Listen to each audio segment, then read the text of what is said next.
I want to start here, and this is probably something that we're going to have to talk about several times because it's really hard to understand. But we've talked about it once before over several months, but I think things have gotten significantly worse. And let me explain. Last January, Germany started asking if they could just come into the Federal Reserve and look at their stash of gold. This is the gold that the feds supposedly hold. And the Fed said no. Germany was like, I'm sorry, what? Well, not surprisingly, Germany announced soon after that they wanted their gold back because they weren't even allowed to see their gold. That got them a little nervous. They said, we want to repatriate our gold from the Fed. Bundesbank to bring gold home, plans to hold 50% of gold reserves in Frankfurt by 2020. So 300 tons are going to leave New York, 374 tons from Paris. That's cool. Why is that? Well, gold it's not quite clear why. I bet you that's not a very big... It's German politics. Yeah, is that what it is? I mean, because they want to have it, right? They moved it out of Germany because of the Cold War, right? The threat the Russians would take it. It's just the same reason most of the gold is sitting in the basement of the New York Fed. In World War II, Europeans moved their gold over here to avoid the war, and now they're moving it back. And, you know, there's something tangible and visceral about all exactly, Larry. gold, the German Federal Court of Auditors, which oversees the government's... This is the biggest bunch of bullcrap I've ever heard. Why does anybody watch these guys? I have no idea. The reason why they moved the gold over the United States is because we said we would be the gold standard. Yes, they wanted to move the gold over here for security reasons, etc., but we promised them that we would never go off the gold standard, and we didn't until the 1970s. Why do they want to move them over? Well, there's something to tangible gold. Well, no, not if you believe in this. What's the difference? But if you say, hey, can I get into that bank and see my money?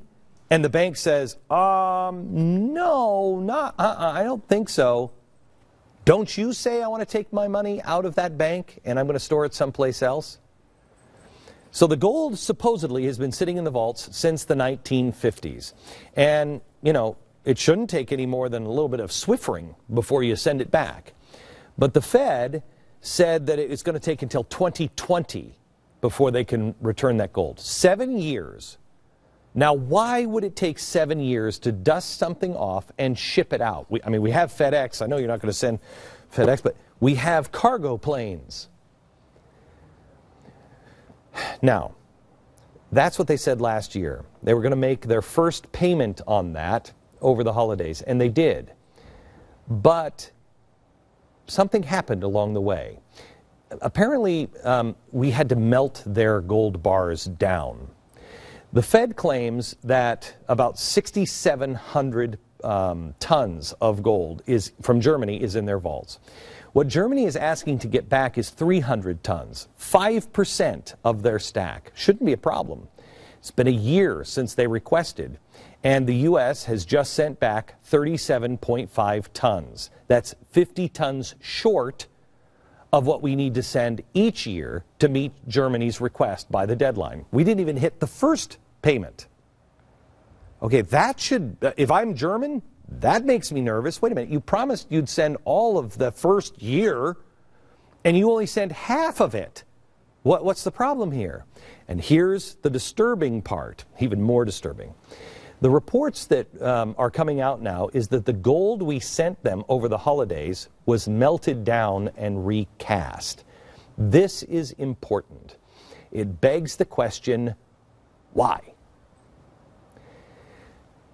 I can think of several reasons, but none of them really make sense, except the situation is worse than even I thought it was. When I talked to you about rehypothecation, I think there's a good chance that there's not a lot of that gold left.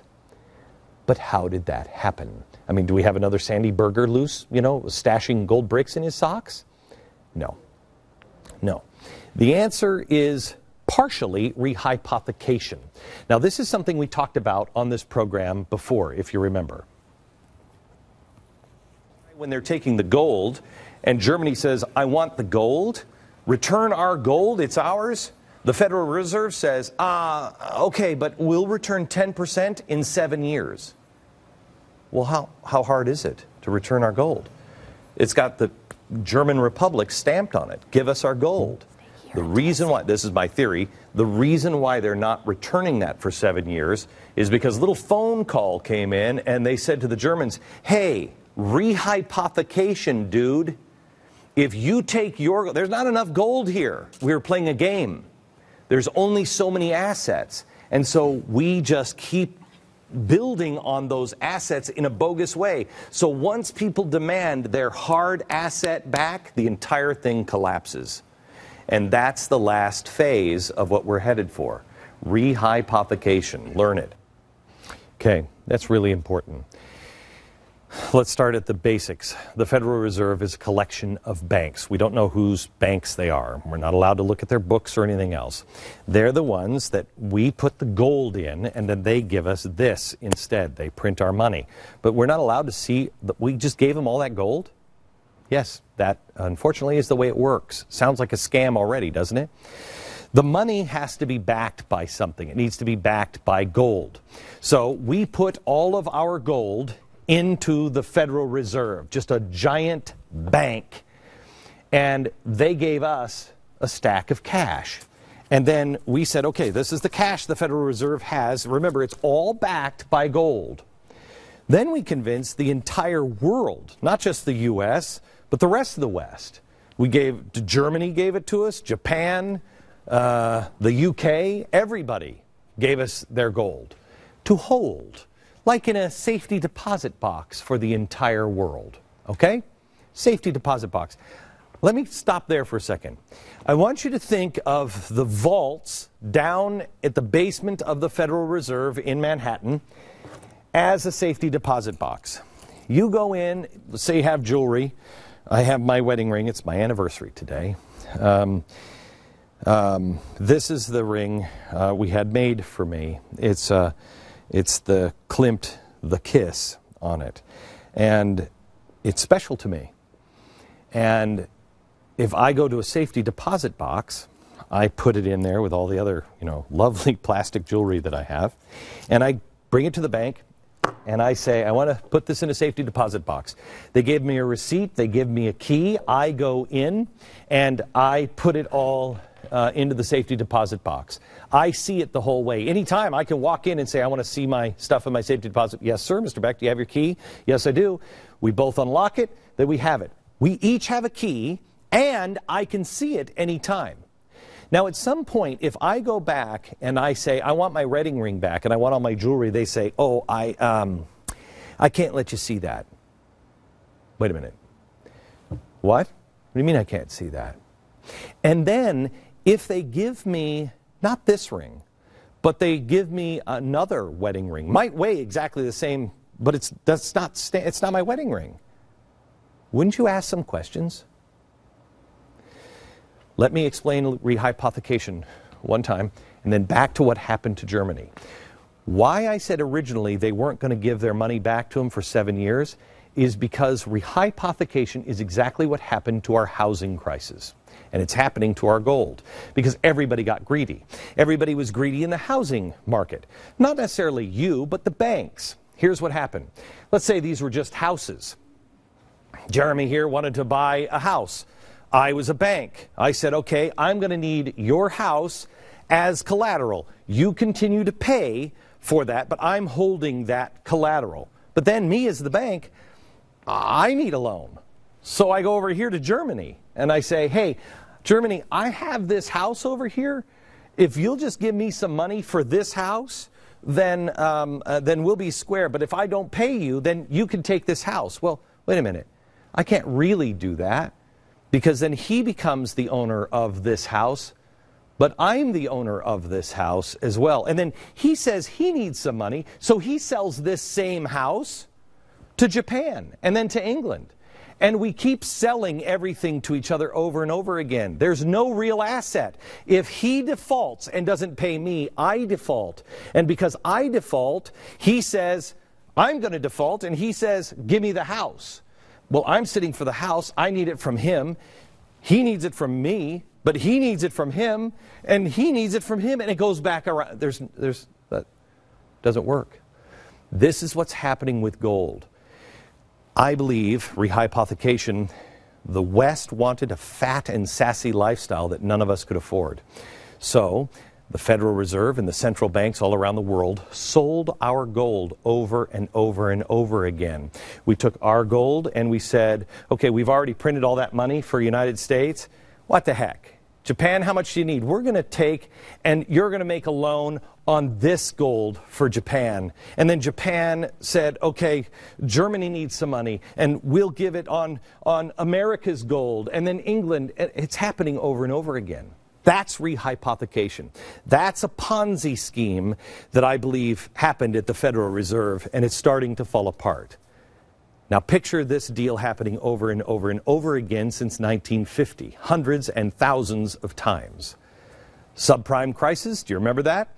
Imagine that crash on a global scale, and instead of houses, it's gold which backs all of our money, and gold that is not really owned by anyone. Our money becomes worthless.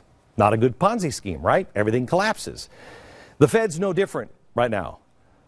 But I believe it's worse than this. I believe not only did they rehypothecate all of the gold, but they also said, you know what? I'm going to sell this to somebody else because I, as the bank, also want that money. Oh, and I'm going to take the German money, this gold, and I'm going to sell this one to somebody else too, because I, as a bank, need some money. Forget about the countries. We've already sold the gold to each other over and over again, but then they just started taking the gold and selling it themselves. Wait a minute. The Federal Reserve, remember what got me here, is the Federal Reserve cannot pay Germany back a relatively little sum that happens. A little sum, not this big box, just a little box of their gold. They can't do it. And when they start asking for it, they stall. And then something weird happens. Nobody's allowed to peek into the vault. Do you remember Geraldo at Al Capone's vault when nothing was there and it was kind of a letdown? This time it won't be a letdown if nothing's there. A German reporter with over 3 decades of experience in financial reporting asked on December 27th, Germany's Bundesbank, their central bank, why the Federal Reserve melted down the gold that was returned. Here is his email. Dear ladies and gentlemen, I am an independent financial journalist. In connection with the transfer of 37 tons of Bundesbank gold from New York to Germany, I came across the news that the bars were melted down before the transfer. May I kindly ask you the following information? Why were the bars melted at all? And why couldn't that wait until the bars arrived in Frankfurt? Lars Scholl. Great question, Lars. The bank's answer wasn't really an answer at all. They explained that they have a new storage concept to ensure that certain specifications are met. They claimed the bars had to be melted to meet these specifications. Why in the world would you need to melt it down before it got to Germany? Have you ever seen the movie The Italian Job? What's on that bar? It's stamped with a dancer, right? I don't know what Germany's has on it. I don't know, maybe a big beer stein or something. But they're all stamped. And why are gold bars stamped like that? Do you remember in the movie, what did they say? Everybody knew. Remember, that's why the one guy got it in the head, because he was like, oh, this is...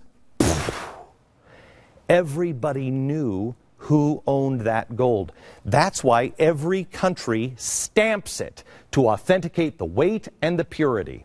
Let's talk about purity for a second. Several years ago, the Fed had to respond to reports that damage had happened to Britain's gold when Britain asked for some of its gold back and left it with a purity of just 91%. What does that mean? Again, I go to the bank, I give them this, and then I say, what's the purity of this? It was 99.9% pure when I gave it. If it's 91% pure, there's a problem.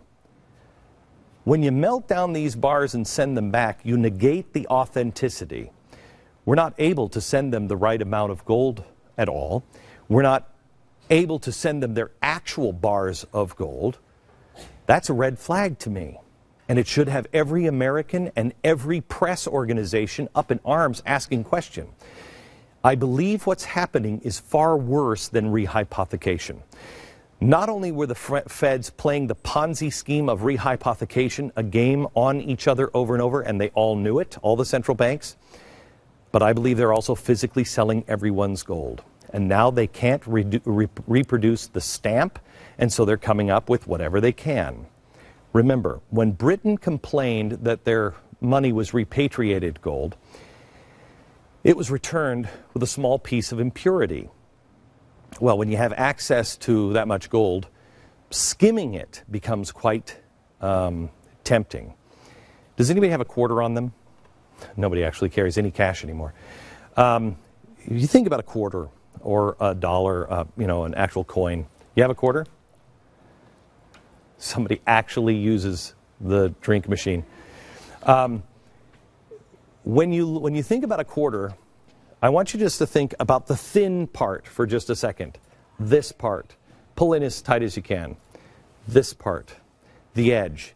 Is it smooth or does it have ridges like ruffles? It's ridgy, right? Why? Why are those ridges there? Because if you skim it, it becomes less valuable. Think of it like the scene from Indiana Jones. Do you remember this scene? Do we have this? Yeah. Remember? This is the most ridiculous thing because you know how heavy that would be if it was pure gold. But anyway, he takes the sand. It's not quite enough, so he has to pour a little bit out. No. What people used to do is they would skim a little bit. This is a very old coin. This is from the time of Christ. This is from the year of the crucifixion. This is a piece of silver. If you look at this coin, you can see, pull in as tight as you can. If you look at this coin, you can see that it is uneven. See, pull in, there you go. It is uneven, and parts of it are cut off. The back is even better to see. Parts of the stamping have been cut off. Why? Because over 2,000 years, because it's solid silver, people would take a little bit and just shave a little bit off. That's why those ridges are on the quarter. They shave just a little bit off. That's what happened to England when they got 92%. They just shaved a little bit. The world needs to demand accountability from the Federal Reserve. I don't think it's going to end well when we do. In fact, I think it ends horribly for everyone. But better face the facts right now. The world needs to demand to see proof that America still has its gold and we still stand for something. Now, maybe this is just a giant mix-up and all of it can easily be explained by coincidence. I can't think of a way it does. My gut tells me that's not the case. It tells me the more likely scenario is the Fed is playing games, more specifically stealing through a massive Ponzi scheme. And when the rest of the world who has been in on part of that, the rehypothecation, realizes that the Fed and U.S. government perhaps has been taking the gold, not just theirs, yours as well, to fund their addiction to spending or to give the banks more money. There is nothing of value in those vaults, and there is nothing that anyone will put any trust in. The chickens come home to roost. We have never seen theft like this before. How would you feel if you went to the bank and they couldn't give you back anything, your wedding ring or any of your other valuables? When you got back, they handed you this, except it really was plastic, but it wasn't plastic when you gave it to them. That's what's happening, I think, right now. And it's happening to Germany, and it will at some point happen when people all over the world, and hopefully our country, start demanding to see the vaults and the gold. When the people busted down the doors only to find nothing, what happens to those bankers? What happens to Americans? You will be blamed for stealing the world's treasure. America is the globe's banker, and it is only a matter of time before all of the world, and the rest of us as well, find out we ain't got nothing. Who does?